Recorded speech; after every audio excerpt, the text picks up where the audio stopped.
Emagumbini amane omhlaba siyabingelela ngaphandle kwethu efuna khona amavidiyo alapha ekhaya. Sizobheka udaba lokuvalwa. Kuyenzeka ukhule ekhaya kunenhlanhla, ukhule ekhaya unesibusiso. Uma usumdala bekhona abantu ababona leyo nto yakho enhle bese bayakuvala bese bayakuthakatha. Sengilapho ufuna usukume khona manje uyofuna ini? Impilo mbukwelo khona ekhaya. Ngoba akusibo bonke abantu abakuthandayo mbukwelo khona ekhaya ukuba ungaba nento enhle empilweni. Kukhona abafisa ukuthi ngabe uyafa, bakufakele into ezimbi, bakuphose ngey'lwane, bakwenzele amanzi amnyama.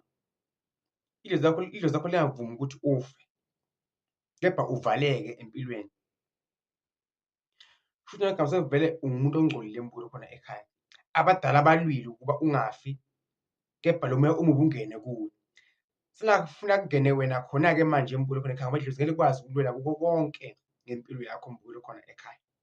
Abantu bayathakathana, abantu bayavalana. Ake siyivule impilo yakho mbukwelo khona ekhaya ukwazi ukuba uthole umsebenzi, uphume ube nenhlanhla, mhlawumbe uthole isithunywa sakho, ube nengane noma ube nonkosikazi noma ube nomyeni, uphume nesicithi ofakwa sona ukuthi once waba nomuntu niyehlukana phakathi. Bakwenzele amanzi amnyama, bakuphihlele amanzi amnyama mbukwelo khona ekhaya. Abantu bayaganga mbukwelo khona ekhaya, bakuganga ngenzilo emnyama, uphuphe lokhu ubona inzilo emnyama, uphuphe amathuna, uphuphe into ezimbi ezahlukahlukene. Kanti bakufakele ini? Amanzi amnyama, bakuphunga ngendongolo emnyama mbukwelo khona ekhaya. Umuntu mbukwelo khona ekhaya uyavalwa ukuba angaphumeleli. Nothiwa bekuthiwa uyoshada, vele uhlonipheke lo mshado. Kuthiwa beyolotsholwa, kuhlipheke lawo malobola.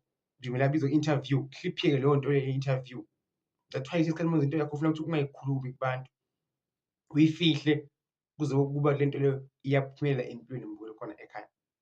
UNkulunkulu akubusise akukhanyisele, usafuna kufika kudlamini umthandazo eMpumalanga ePiet Retief, ukwazi ukuba ngikugezise, ngikukhiphe amanzi amnyama, ngilungise ikhaya lakho, ngilungise nawe, ngilungise umndeni wakini wonke ukuba ube sekukhanyeni and nike nijabule ngaphambi kokuba nihambe kuphi? Emhlabeni. Mbukwelo khona ekhaya akekho umuntu ofuna kuhlupheka emhlabeni, akekho umuntu ojwayele ukuhlupheka emhlabeni, kepha ngoba siphila emhlabeni singabantu, uke ufe nezono ongazazi, uphehlelwe amanzi amnyama, wenze lokhu nalokhuya ngempilo yakho mbukwelo khona ekhaya.